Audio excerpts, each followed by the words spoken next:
"Get out. You don't belong in this room," he snapped, slamming the folder shut like my work was trash. The boardroom went silent. I heard someone snicker near the coffee bar. "We only invited you out of courtesy to your family," the CEO added, not even looking at me. I stood frozen. My proposal in that folder could have saved their failing company. What? He didn't know. I had the power to pull the biggest deal off the table. "My name's Danielle Rivera. I'm 35, and I work as a behind-the-scenes consultant for tech mergers. People like to define me by one thing, that I'm the youngest sibling of the Rivera family, the ones who built ValorTech. I was always the quiet one, the one who didn't get invited to the big meetings or the family yacht weekends. They thought because I didn't chase the spotlight or flaunt money, I wasn't important. But I wasn't stranded. I was studying, watching, working. I wasn't rich or glamorous. But I had something they didn't expect. Leverage. Real leverage. If you've ever felt underestimated because of where you started, hit that subscribe button. I want to hear your story in the comments. Let's go. Drop your moment of redemption or resilience below. And click hype if they ever looked down on you, and you proved them wrong. The meeting was supposed to be a formality. I'd been brought in reluctantly after being the quiet brain behind a startup that helped streamline ValorTech's logistics.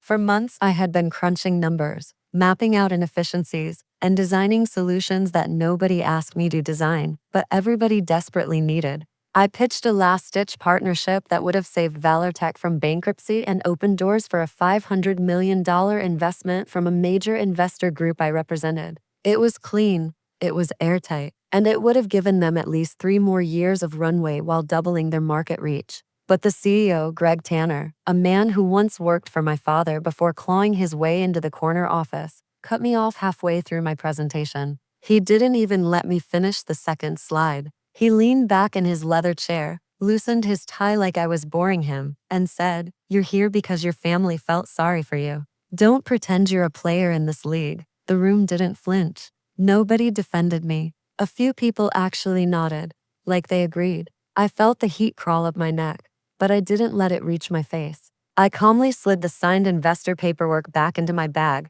zipped it shut, and said nothing. Not a single word. I just stood up and walked toward the door. That $500 million deal, they were about to lose it completely, and they had no clue. Let me take you back, because this didn't start in that boardroom. This started years before, at the dinner table, in the hallways of our family home, in every room where I was talked over or talked about like I wasn't there. The company publicly praised my cousin Noah for the supply chain fix that saved ValorTech almost $40 million in 1 quarter. His face was on the press release. His name was in the industry newsletter. There was even talk of a Forbes feature. But that system? I built it. Every algorithm, every route optimization model, every vendor evaluation matrix. It was mine. I found the emails later. Noah had just copy-pasted my notes, reformatted them into a company memo, and sent them internally under his own name. He didn't even bother to change the font. When I confronted my mother about it over dinner one evening, the smell of roasted garlic and rosemary filling the kitchen like everything was warm and normal, she didn't even pause before responding. She set down her wine glass, looked at me with that tired expression she always wore when I brought up anything uncomfortable, and said, "Just let Noah shine. It's better for the family legacy.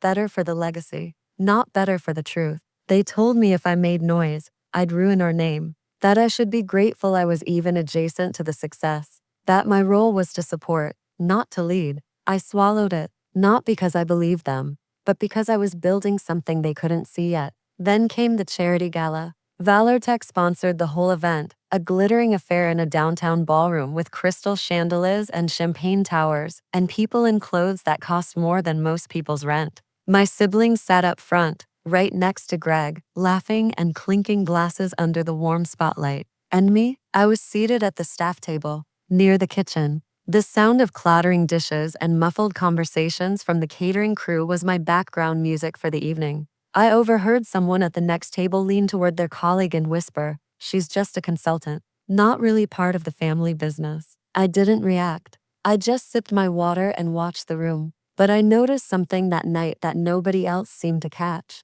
Behind the smiles and the toasts and the confident handshakes, there was panic. I could see it in the way Greg kept checking his phone under the table. in the way the CFO's jaw tightened every time someone mentioned quarterly earnings. Something was crumbling beneath the polished surface, and I was the only one paying close enough attention to see the cracks. What they didn't know was that I wasn't just the consultant they dismissed. Over the past 4 years, I'd become the silent negotiator behind multiple tech acquisitions across the West Coast. I operated under a separate advisory firm, one I'd registered under a different business name, so it could never be traced back to the Rivera family. The firm had built a reputation for clean deals, fast closings, and zero drama. I carried significant pull with a Silicon Valley investor group that was planning a major buyout in the enterprise software space. And more importantly, I had something else quietly brewing in the background. A competing offer for ValorTech's main contract, their bread and butter, the one client relationship that kept the lights on.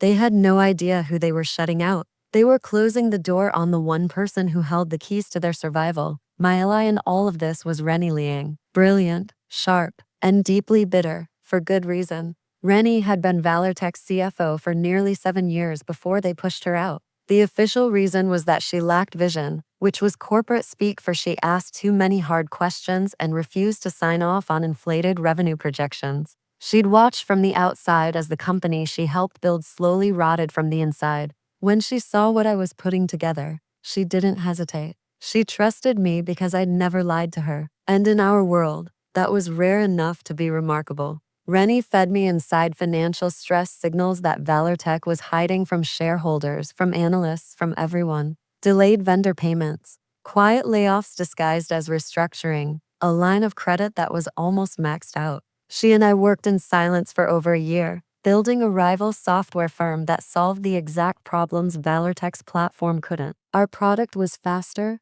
cheaper, and more adaptable. We didn't advertise. We didn't need to. We let the work speak. Meanwhile, back at ValorTech, the CEO and my family were celebrating. They kept talking about a pending miracle investment that was going to save everything. They toasted to it at dinners. They referenced it in board meetings. They even started hiring new staff based on the assumption that the money was already on its way. That miracle investment, it was the same $500 million I controlled from behind the scenes through LeVar Partners. Their confidence soared, climbing higher and higher like a balloon with no string. And right as they were floating at their peak, I filed the final paperwork to formally revoke my advisory team's offer. The clock was ticking. They just didn't hear it yet.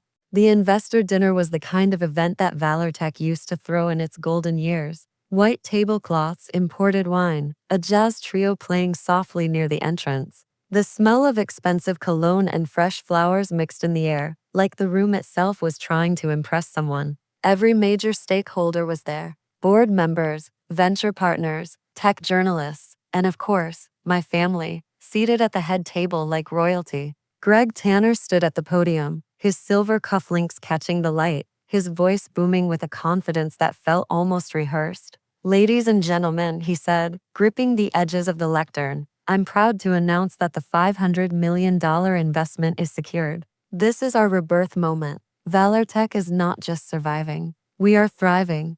The room erupted in applause. My brother Noah was clapping the hardest, his grin wide enough to split his face. My mother dabbed at her eyes with a cloth napkin, overcome with pride. I sat near the back, in a simple black blazer, no jewelry, no champagne in hand. I waited for the applause to die down. Then I stood. The chair scraped against the marble floor, and a few heads turned. I walked to the center of the room, my heels clicking steadily against the tile. Each step felt like a heartbeat. Greg noticed me, and his smile flickered, just for a second. "Actually," I said, and my voice was calm, clear, and carried across the entire room without me needing to raise it. "That deal has been withdrawn." Confusion washed over the room like a cold wave. Murmurs rippled through the crowd. I reached into my bag and pulled out a printed letter, holding it up so the room could see the letterhead. "As authorized representative of LeVar Partners, we formally retract the investment proposal submitted for ValorTech Systems, effective immediately."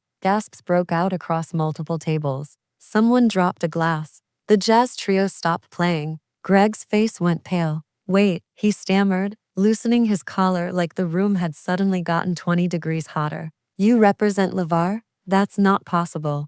"It is," I said. I didn't blink. "And by the way, Our firm just finalized a deal with StreamCore, your biggest client. They'll be switching providers in 60 days. I have the signed agreement right here if you'd like to verify. The room erupted. Not in applause this time, in chaos. My brother Noah shot up from his chair, his face red, veins visible on his neck. You'd sabotage your own family? He shouted, pointing at me like I was a stranger. I looked at him. I looked at all of them. And I said, no, I gave you every chance. I came to you with a solution. I sat in that boardroom and offered you a lifeline. And you tossed me out of the room. You told me I didn't belong. Remember? Noah opened his mouth, but nothing came out. Greg sank back into his chair, staring at the letter like it was a death sentence. My mother wouldn't look at me. The event collapsed into panic. Investors started whispering urgently into their phones. Board members huddled in corners.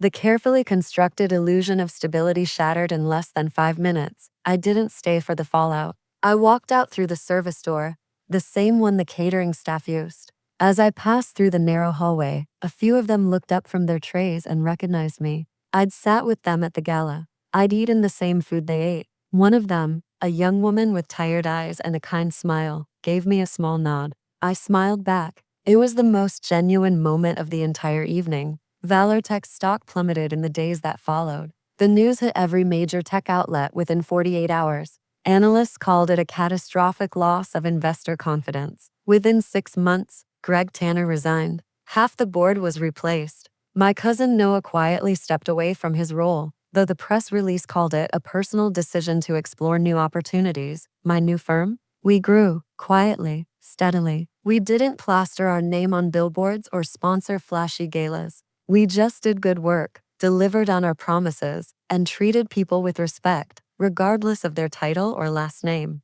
Rennie became my co-CEO, and together we built something that didn't need a famous family name to stand on its own. The family still pretends I just got lucky, that I stumbled into success by accident, that the timing worked out in my favor, that it had nothing to do with the years I spent learning while they were busy performing. Doesn't matter. I don't need their applause. I never did. Sometimes silence isn't weakness, it's strategy. And sometimes the person you overlook is the one holding all the cards. They underestimated you too, didn't they? They thought staying quiet meant you were small. Tell me below. How did you flip the script? Subscribe and be part of the community that chooses proven results over loud egos. Click hype to boost this story for every person who's ever been pushed aside, then walked back in with power. Your story has power. If you felt a connection to mine, please subscribe and share your journey in the comments. Every hype you give this video helps empower someone else. Thank you for being here and for listening.